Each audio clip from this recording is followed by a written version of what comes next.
अस्सलाम वालेकुम स्टूडेंट्स। आज हम पढ़ेंगे 1965 की जंग के वाक़यात। सबसे पहले है वाघा बरकी महाज, नंबर 2 पे कसूर महाज, नंबर 3 पे सियालकोट महाज, नंबर 4 पे राजस्थान का महाज, नंबर 5 पे है फ़ज़ाई जंग, नंबर 6 पे है स्टूडेंट्स बहरी जंग और नंबर 7 पे है जंग बंद। स्टूडेंट्स 1965 की जंग के वाक़यात में सबसे पहला नंबर जो है वाघा बरकी महाज का। 6 सितंबर 1965 को अलल सुबह भारतीय फ़ौज ने लाहौर पर 3 अतराफ वाघा बरकी कसूर की जानिब से हमला कर दिया। हमलावर दुश्मन का प्रोग्राम ये था कि लाहौर पर अचानक और बेखबरी में कब्जा करके पाकिस्तान से मनमानी शराइत मनवाई जाएं। वज़ीर दफ़ा मिस्टर चौहान और भारतीय फ़ौजी अफसरों ने इसी रोज़ शाम को मंटगमरी क्लब लाहौर में जश्न फतह मनाने का प्रोग्राम बना रखा था। भारतीय फ़ौजें तोपखाना और टैंकों की एक बड़ी तादाद के साथ हमलावर हुई। पाकिस्तान की बहादुर अफवाज ने न सिर्फ भारतीय यलगार को रोका बल्कि दुश्मन के टिड्डी दल को भी BRB नहर से आगे ना बढ़ने दिया। बरकी की जानिब भारतीय हमला नहायत शदीद था। इसी महाज पर मेजर अजीज़ भट्टी शहीद ने सिर्फ एक कंपनी के साथ मुतवातर कई रोज़ तक दुश्मन की पेशकदमी को रोके रखा और आखिर शहादत पाई। हुकूमत पाकिस्तान ने इस अजीम कारनामे पर इन्हें निशान हैदर अता किया। स्टूडेंट्स नंबर 2 पे है कसूर महाज। दुश्मन ने लाहौर फिरोजपुर रोड पर भी पेशकदमी करके पहले कसूर और फिर लाहौर पर कब्जा चाहा। इस हमले को भी पाकिस्तानी शेरों ने फौरी तौर पर पसपा कर दिया और हज़ारों भारतीय फौजियों को गिरफ्तारी में ले लिया। अगले ही रोज़ पाकिस्तानी फ़ौज ने जवाबी हमला किया और दुश्मन को न सिर्फ इसके अपने इलाके में धकेल दिया बल्कि आगे बढ़कर खेम किरण पर भी कब्जा कर लिया। भारत ने खेम किरण को वापस लेने की सरतोड़ कोशिश की मगर पाकिस्तानी गाजियों के सामने इसकी एक ना चली। बाद अज़ां भारत ने हेड सुलेमान की तरफ नया महाज खोला लेकिन वहाँ भी इन्होंने मुंह की खाई और इसे काफ़ी इलाके से हाथ धोना पड़ा। नंबर 3 पे है स्टूडेंट्स सियालकोट महाज। लाहौर के तीनों महाजों से जिल्लत अमेज़ शिकस्त खाने के बाद चांकिया के पैरोकारों ने सियालकोट के रास्ते वज़ीराबाद और गुजरांवाला पर कब्जा करके जरनैली सड़क और रेलवे में लाइन को काट देने का मंसूबा बनाया ताकि मगरबी पाकिस्तान को 2 हिस्सों में तकसीम कर दिया जाए। इस मंसूबे के तहत भारत ने 8 सितंबर को सियालकोट पर 2 तरफ यानी जम्मू और पठानकोट की जानिब से ज़बरदस्त हमला कर दिया। इस हमले को कामयाब बनाने के लिए भारत ने बहुत भारी फौज के अलावा एक 72 बम डिवीजन और 400 टैंकों के साथ हमला किया। इससे पहले भारतीय फ़िज़ाइया ने सियालकोट की शहरी आबादी पर बमबारी करके सियालकोट किला के नज़दीक आबादी और कचहरी की इमारत को नुकसान पहुंचाया। इस महाज पर अगरचा पाकिस्तानी फ़ौज की तादाद बहुत कलील थी मगर उसने बड़ी बेजिगरी से लड़कर भारतीय टैंकों की धज्जियां उड़ा दी। पाकिस्तानी फ़िज़ाइया ने भी इस महाज पर नुमाया कारनामे सर अंजाम दिए। यहाँ चोंडा के मकाम पर 13 सितंबर को वो अजीम मार्का हुआ जिसे दूसरी जंग अजीम के बाद टैंकों की सबसे बड़ी लड़ाई कहा जाता है। इस तरह लड़ाई में जर्मन जनरल रोमेल का रिकॉर्ड भी तोड़ दिया। सियालकोट महाज पर भारत की 1/3 बख्तर बंद फौज तबाह हुई और इसे जिल्लत अमेज़ शिकस्त का सामना करना पड़ा जिससे इसकी फौजी ताकत का कचूम्बर निकल गया। स्टूडेंट्स नंबर 4 पे है राजस्थान का महाज। हर महाज पर शिकस्त से बुखलाकर भारत ने लड़ाई को राजस्थान तक फैला दिया और हैदराबाद पर कब्जा करने की गरज से पेशकदमी की मगर यहाँ पाकिस्तानी फ़ौज ने हमजाहत के साथ दुश्मन के छक्के छुड़ा दिए और भारत को पेदर पे शिकस्त खाकर इसकी कई चौकियों पर कब्जा कर लिया।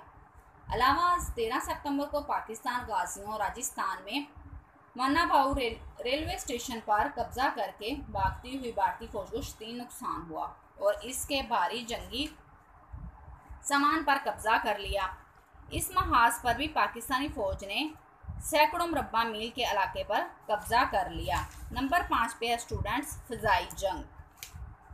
सितंबर 1965 की जंग में पाकिस्तानी फ़िज़ाइया ने अपने मुल्क की फ़ज़ाई हदूद की हिफाजत करते हुए जो काबिल सताइश कारनामे सर अंजाम दिए वो तारीख़ में सुनहरी हरूफ में लिखे जाने के काबिल हैं। भारत की फ़ज़ाई ताकत पाक फ़िज़ाइया से 5 गुना ज़्यादा थी लेकिन पाकिस्तान के शहीन सिफत हवाबाजों ने न सिर्फ पाक फ़ज़ाओं की निगरानी की बल्कि अपनी बड़ी अफवाज को फ़ज़ाई कमकिम दी, बल्कि दुश्मन के अहम हवाई अड्डों को निशाना बनाकर मलियामेट कर दिया।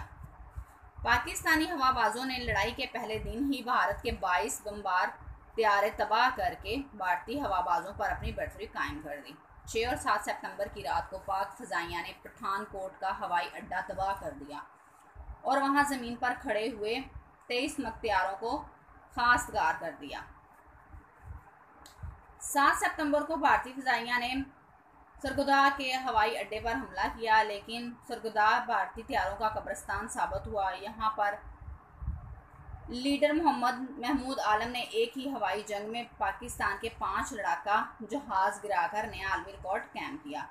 मजमूई तौर पर भारत के 11 तैयारे गिराए और 17 जुरत का काबिल फ़ख्र एजाज़ हासिल किया। इसके बरक्स पाक फ़ज़ाइया ने पठानकोट, आदमपुर, जामनगर, जोधपुर, जम्मू और श्रीनगर के अहम भारतीय हवाई अड्डों पर ठीक निशाने लगाकर भारतीय फ़ज़ाइया की कमर तोड़कर रख दी। 20 सितंबर को दिन के वक़्त लाहौर शहर की फ़ज़ा में तरीक़ी हवाई जंग हुई, जिसको लाहौर के अवाम ने पतंगों की जंग की तरह सड़कों और बाज़ारों में खड़े होकर देखा और इसमें एक भारतीय तैयारा तबाह हुआ। भारत की बुज़दिल फ़ज़ाइया जब पाकिस्तान के फ़ौजी ठिकानों को नुकसान पहुँचाने में नाकाम रही तो उसने पाकिस्तान की शहरी आबादी को अपने इंतकाम का निशाना बनाते हुए रावलपिंडी, कराची, पेशावर, कोहाट, सियालकोट, कसूर, रायवंड, मुल्तान और सरगोदा पर फ़ज़ाई हमले किए, जिससे जानी और माली नुकसान हुआ। लेकिन पाकिस्तान ने इंतकामन ऐसा कोई कदम ना उठाया। भारतीय फ़ज़ाइया ने मशरक़ी पाकिस्तान में करमी टोला, जाटागाम और रंगपुर पर फ़ज़ाई हमले किए, जिसके जवाब में पाक फ़ज़ाइया ने इन अड्डों को तबाह कर दिया जहां से भारतीय तैयारे हमलावर होते थे। नंबर 6, बहरी जंग के अयाम में पाकिस्तान बहरिया भी पूरी तरह चौकस रही। उसने काठियावाड़ के साहल पर वाक़या द्वार का मशहूर भारतीय बहरी अड्डा तबाह करके एक अजीम कारनामा सरअंजाम दिया और वहाँ के मजबूत रडार स्टेशन को तबाह किया।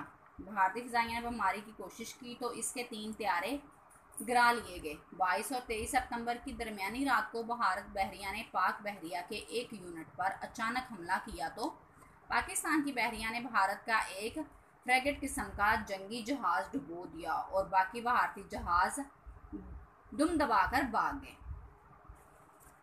नंबर 7 पे है जंगबंदी।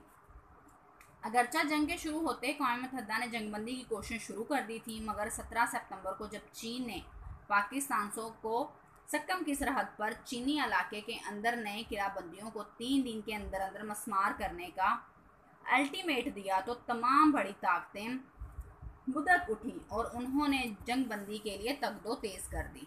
आखिरकार 20 सितंबर को सलामती कौंसिल ने एक करारदाद के ज़रिए दोनों ममालिक को हुक्म दिया कि 22 सितंबर को 12 बजे दिन तक लड़ाई बंद कर दी जाए। इस पर पाकिस्तान के वज़ीर ख़ारजा जनाब जुल्फ़िकार अली भुट्टो न्यूयॉर्क पहुँचे और उन्होंने सदर पाकिस्तान का पैगाम पढ़कर सुनाया। पाकिस्तान सिर्फ अमन आलम की खातर इस शर्त पर जंगबंदी कबूल करता है कि सलामती कौंसिल 3 माह के अंदर अंदर मसला कश्मीर का हल तलाश करे, वरना पाकिस्तान अक़वाम मुत्तहिदा से अलहदा हो जाएगा। भारतीय मंदोम की दरख्वास्त पर जंगबंदी के वक़्त में 15 घंटे की तोसी की गई। इस तरह जंग 23 सितंबर को सहरी के वक़्त 3 बजे बंद हुई। जंग के आखिरी दिन भारतीय फ़ौज ने हर महाज पर शदीद हमले करके खोए हुए इलाके वापस लेने की सरतोड़ कोशिश की, मगर अपने मंसूबे में नाकाम रही। आखिर 3 बजे से जंग को बंद करना पड़ा।